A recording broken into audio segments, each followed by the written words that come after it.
Assalamualaikum warahmatullahi wabarakatuh. Perkenalkan, saya Pinky Angelita. Pada pertemuan kali ini kita akan mempelajari tentang sistem ekskresi pada manusia, terutama pada hati dan ginjal. Untuk mempelajari lebih dalam, yuk simak videonya baik-baik. Sebelum mempelajari terkait sistem ekskresi pada manusia, terutama pada hati dan ginjal, kita perlu tahu apa itu sistem ekskresi. Sistem ekskresi yaitu sampah sisa metabolisme jika tidak dibersihkan akan menjadi racun dan membuat sakit. Oleh sebab itu, tubuh perlu membuang sampah sisa-sisa metabolisme tersebut.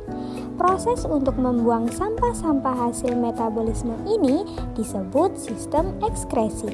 Ekskresi adalah proses pengeluaran zat sisa metabolisme tubuh seperti karbon dioksida, air, amonia, urea, zat warna empedu, dan zat asam. Pengeluaran zat sisa metabolisme tubuh tersebut diperlukan sistem pengeluaran yang disebut sistem ekskresi. Organ sistem ekskresi yang akan kita pelajari hari ini yaitu yang pertama, hati. Pada hati, kita akan mempelajari terkait struktur organ, mekanisme sistem ekskresi, dan kelainan sistem ekskresi pada hati. Yang pertama yaitu struktur organ pada hati. Hati merupakan kelenjar terbesar di dalam tubuh manusia yang terletak di bagian kanan atas rongga perut.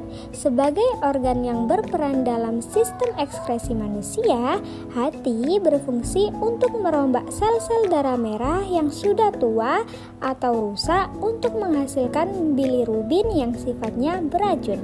Organ di dalam hati terdiri dari yang pertama ada lobus, kedua jaringan ikat pemisah, ketiga saluran empedu, dan yang keempat adalah pembuluh darah. Yang kedua yaitu mekanisme sistem ekskresi pada hati. Sel-sel darah merah yang sudah rusak di hati akan dirombak. Kandungan hemoglobin pada sel darah merah yang sudah rusak lalu diuraikan menjadi senyawa hemin dan protein globin. Hemoglobin sendiri merupakan protein pada sel darah merah yang berfungsi untuk mengikat oksigen. Protein globin hasil perombakan sel darah merah lalu akan diuraikan menjadi asam amino yang bisa digunakan untuk membentuk sel darah merah baru. Sementara itu, senyawa hemin akan diubah menjadi biliverdin dan zat besi. Zat besinya akan dibawa ke sumsum merah tulang untuk diproses membentuk hemoglobin baru. Sementara biliverdin akan diubah menjadi bilirubin. Bilirubin ini lalu akan ditambahkan oleh hati ke dalam cairan empedu. Cairan empedu merupakan cairan berwarna berhijauan yang berperan dalam pencernaan lemak di usus halus. Di usus besar, bilirubin lalu akan dipisahkan dari komponen cairan empedu lainnya. Bilirubin tersebut lalu akan diproses lebih dalam menjadi bentuk sterkobilin yang menjadi zat pewarna fases. Dan urobilinogen inilah yang selanjutnya dibawa ke ginjal dan diubah menjadi urobilin. Urobilin lalu diekskresikan bersama dengan urin sebagai zat pewarna urin. Fungsi hati lainnya dalam sistem ekskresi adalah untuk menguraikan asam amino yang akan menghasilkan amonia dan urea yang sifatnya beracun. Yang ketiga yaitu kelainan sistem ekskresi pada hati. Yang pertama ada hepatitis, yaitu penyakit pada sistem ekskresi hati yang menjadi salah satu, yaitu hepatitis yang disebabkan oleh virus. Terdapat beberapa macam hepatitis antara lain hepatitis A, B, C, D, E, dan hepatitis autoimun. Gejala utama dari penyakit ini adalah terjadinya peradangan pada liver. Yang kedua yaitu sirosis, adalah penyakit liver yang berupa matinya jaringan sehingga terjadi kerusakan. Penyebabnya bisa disebabkan oleh hepatitis dan zat berbahaya seperti alkohol. Yang ketiga, kanker hati atau bisa juga disebut sebagai hepatoma dan kanker liver. Terjadi ketika sel-sel kanker timbul pada organ hati.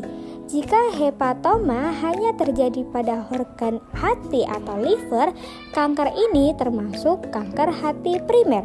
Sementara itu, jika sudah menyebar ke organ tubuh lainnya disebut sebagai kanker hati sekunder. Organ sistem ekskresi selanjutnya yaitu ginjal. Pada ginjal, kita juga akan mempelajari terkait struktur organ, mekanisme sistem ekskresi pada ginjal, kelainan sistem ekskresi pada ginjal. Yang pertama yaitu struktur organ pada ginjal. Manusia memiliki ginjal yang berbentuk seperti biji kacang merah. Ginjal manusia berjumlah 2 buah atau sepasang yang terletak di rongga perut sebelah kanan depan dan kiri depan ruas-ruas tulang belakang bagian pinggang. Ginjal terdiri atas 3 bagian yaitu pertama, kulit ginjal atau korteks renalis.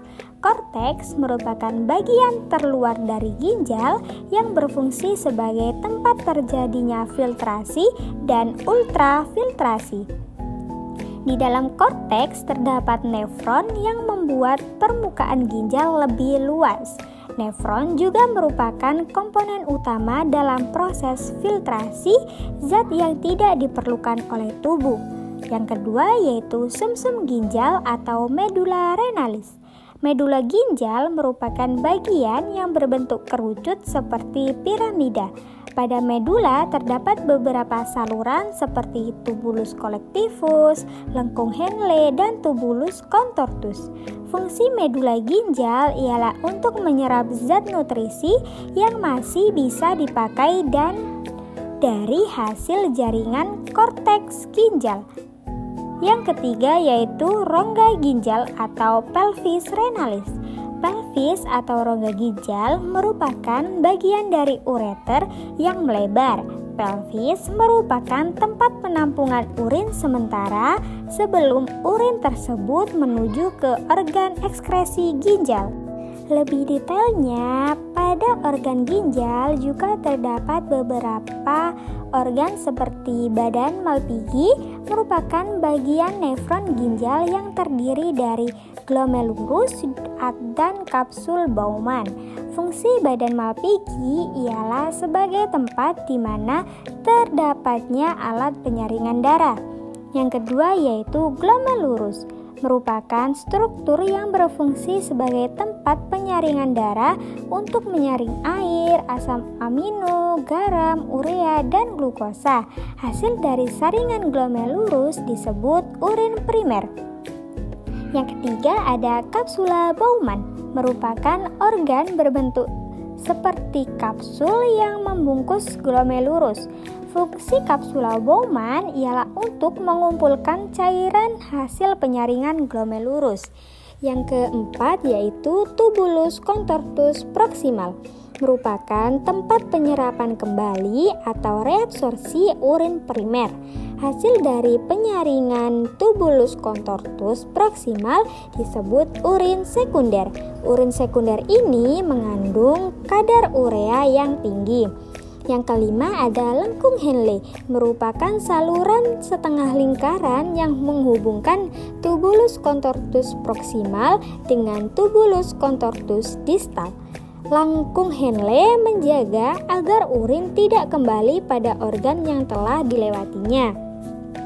Yang keenam yaitu tubulus contortus distal, merupakan tempat untuk melepaskan zat tidak berguna lain atau berlebihan dalam urin sekunder. Proses yang dilakukan tubulus contortus distal disebut proses augmentasi. Hasil dari cairan yang telah melewati tubulus contortus distal ialah urin yang sesungguhnya. Yang ketujuh yaitu tubulus collectivus, merupakan saluran sempit yang panjang berfungsi untuk menampung urin sementara di dalam nefron sebelum dikeluarkan ke pelvis ginjal. Yang kedua yaitu mekanisme sistem ekskresi pada ginjal. Pada ekskresi ginjal terdapat 3 proses. Yang pertama yaitu filtrasi atau penyaringan yang terletak di glomerulus dengan hasil urin primer dengan komposisi urobilin, urea, glukosa, air, asam amino, dan ion-ion seperti natrium, helium, kalsium, dan klor.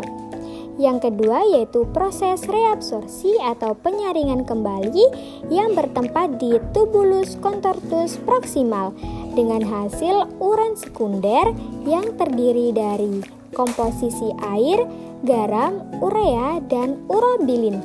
Dan yang ketiga yaitu augmentasi atau pengeluaran yang terletak pada tubulus contortus distal dengan hasil urin sesungguhnya dan komposisi dari urin sesungguhnya yang kalian keluarkan yaitu ada air, garam, urea, urobilin, dan zat-zat sisa lainnya yang tidak diperlukan oleh tubuh.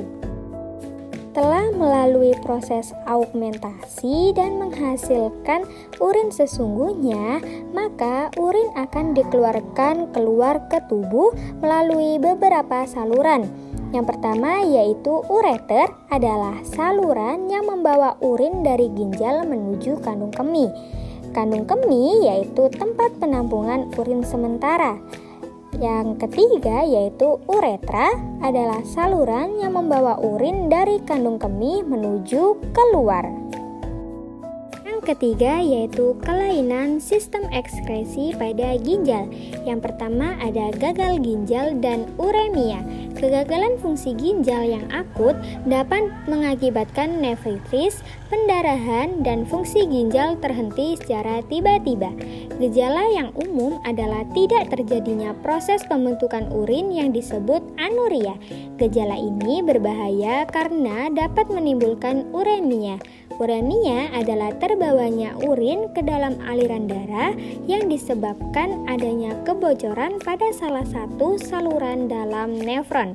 Yang kedua yaitu penyakit diabetes mellitus atau dikenal dengan kencing manis, yaitu terdapatnya glukosa pada urin yang disebabkan menurunnya hormon insulin yang dihasilkan oleh pankreas. Menurunnya hormon insulin menyebabkan terganggunya proses perombakan glikogen menjadi glukosa dan reabsorpsi glukosa dalam glomerulus. Yang ketiga ada albuminaria. Albuminaria adalah terdapatnya molekul albumin dan protein lain di dalam urin. Penyebab albuminaria yakni akibat adanya kerusakan pada alat filtrasi dalam ginjal sehingga protein dapat lolos selama proses filtrasi. Terima kasih telah menyimak video pembelajaran sistem ekskresi pada manusia pada organ hati dan ginjal. Semoga ilmunya bermanfaat dan semangat belajar. Kita bertemu pada video pembelajaran selanjutnya. Mohon maaf jika ada salah kata. Wassalamualaikum warahmatullahi wabarakatuh.